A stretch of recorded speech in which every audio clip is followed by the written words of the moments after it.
daripada amal yang tidak kamu sadari.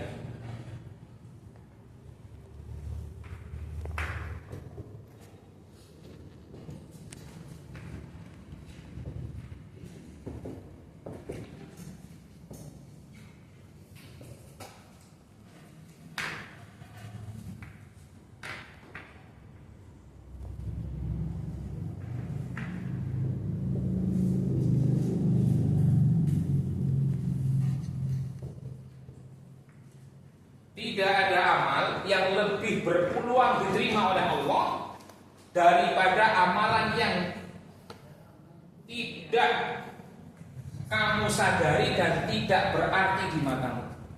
Kebanyakan amal soleh yang diterima oleh Allah Subhanahu wa Ta'ala adalah amalan yang tidak kita sadari itu sebuah amal soleh, atau bahkan kita meremehkan amalan itu. Itu malah justru amalan yang paling banyak diterima oleh Allah. Kayak misalnya ada orang datang ke rumah kita minta, kita ngasih cuma 2.000. Biasanya ngasih 2.000 itu kita sadari itu amal soleh itu bukan. Kadang-kadang itu dianggap di mata kita sebuah amal soleh yang besar itu bukan. Dianggap malu itu. Kalau itu kan benar. Kita nggak anggap itu sama sekali, nggak kepikir itu sudah. Dan kata seorang ulama yang dalam kitab Hikam itu disebutkan, malah justru itu yang punya berdoa menjadi penyelamat dan penolong kita nanti di akhirat. Sesuatu amalan yang kadang kita nggak menyadari itu amal soleh yang luar biasa besar.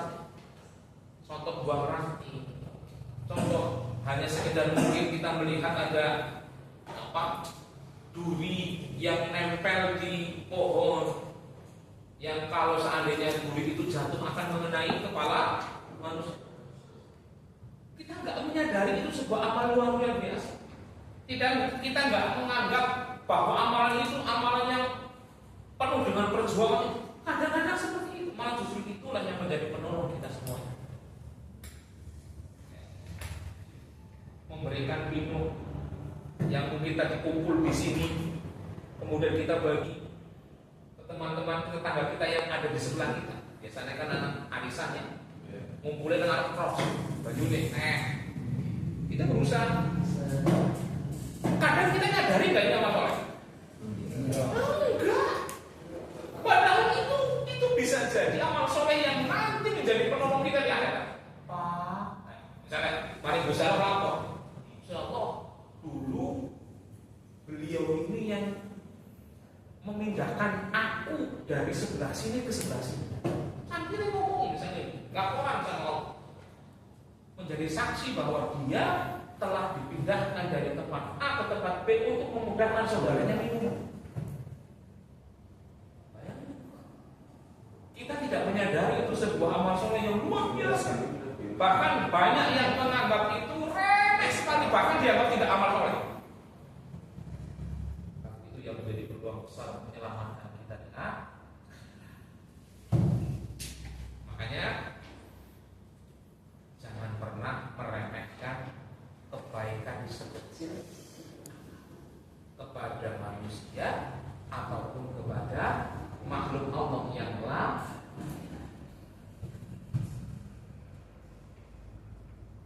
Tapi tetap masalah niat itu harus keikhlasan, dalam tadi keikhlasan untuk Allah melakukan amal soleh itu tetap harus kita jaga.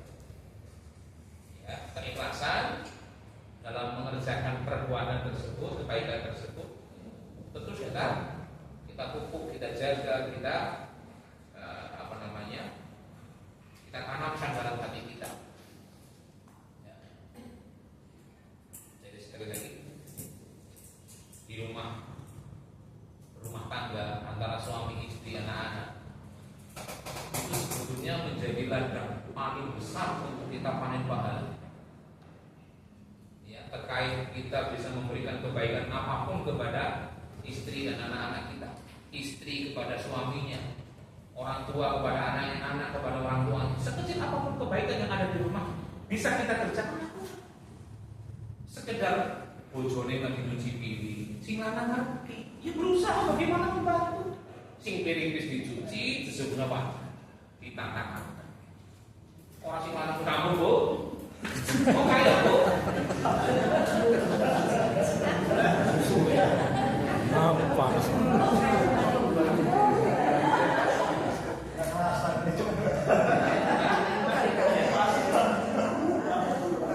Kadang-kadang banyak yang terjadi dalam rumah tangga itu justru apa ya? Dia nggak menganggap membantu istrinya, membantu anaknya, anak membantu orang tuanya itu perbuatan yang bukan dianggap sebuah amal soleh. Wah, kayak kan tugasnya batu, kayak kan tugasnya bapak-bapak. Hanya sekedar itu yang ada di pikiran. Tidak menganggap ini loh peluang amal soleh, ini loh peluang amal baik. Madang rampung, bapak ini kesipiring kesebenarnya. Membantu siapa ini? Membantu istrinya. Masih tinggal di rumah. Cuci yang tangan, beda rumah di gretak mana polo orang pakai.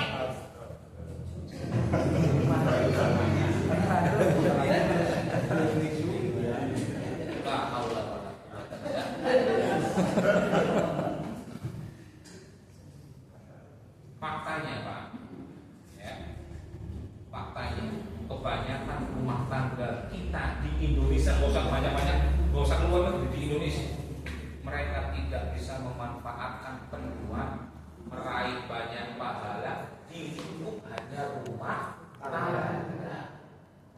Kalau sudah berumah tangga itu seolah-olah intinya kewajiban istri mari suami pada baik, intinya kewajiban suami mari istri pada baik.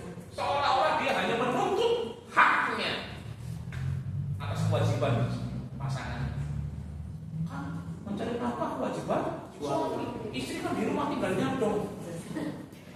Iya, itu kewajibannya. Cuma jangan hanya sekedar itu saja. Bukan hanya sekedar itu. Suami kan asal-asal nyuci-nyuci nyapu kan kewajiban istri. Suaminya boleh duit pak, barang pun ingkrah. Ini yang terjadi. Ini yang terjadi. Makanya banyak rumah tangga yang terjadi di Indonesia. Bahwa kita seorang bahagia pas lagi pengantin baru seminggu dong.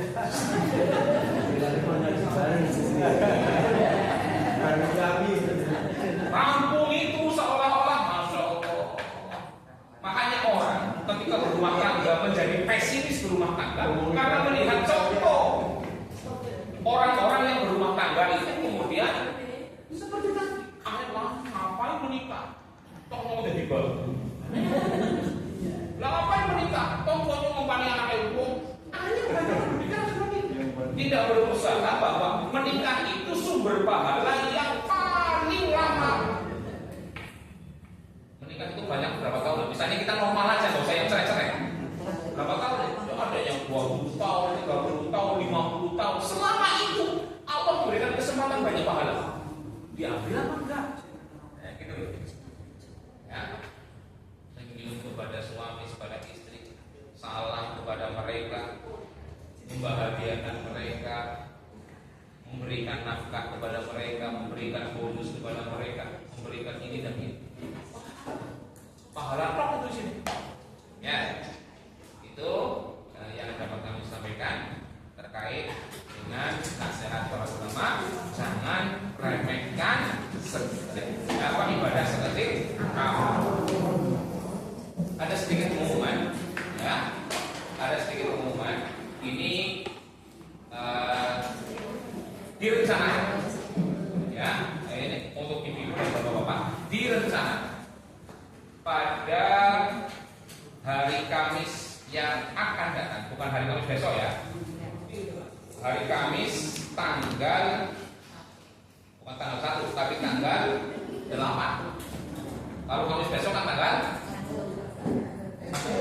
belum apa dicoba kalau tanggal 24 ya.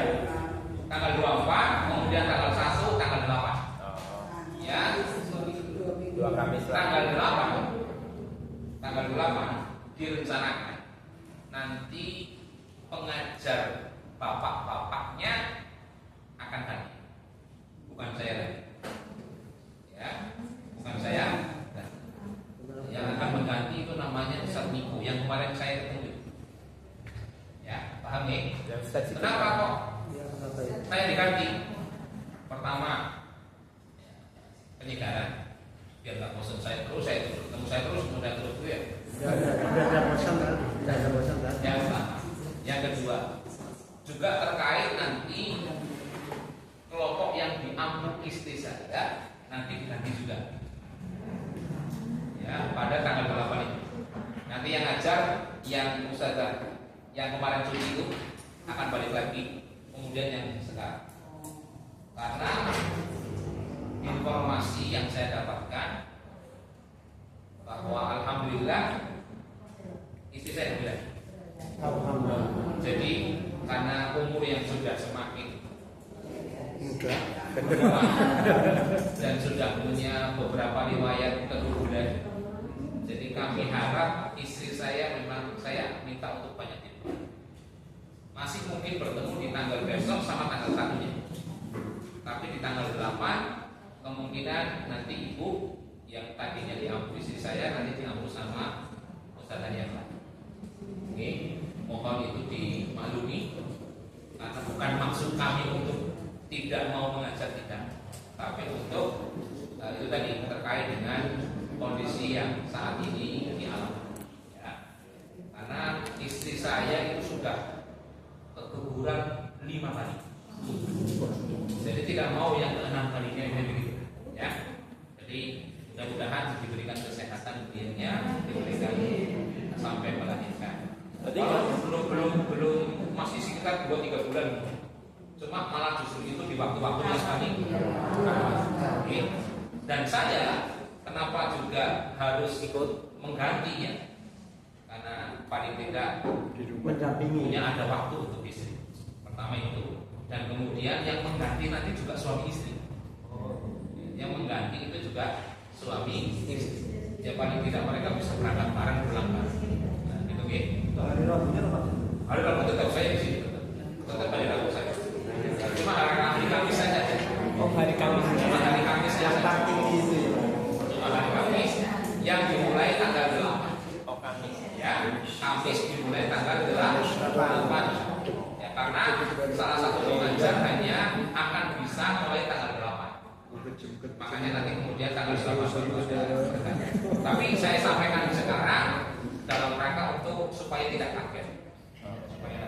Bukan masalahnya kita meninggalkan, tapi karena udur yang tidak bisa di Khusus anggota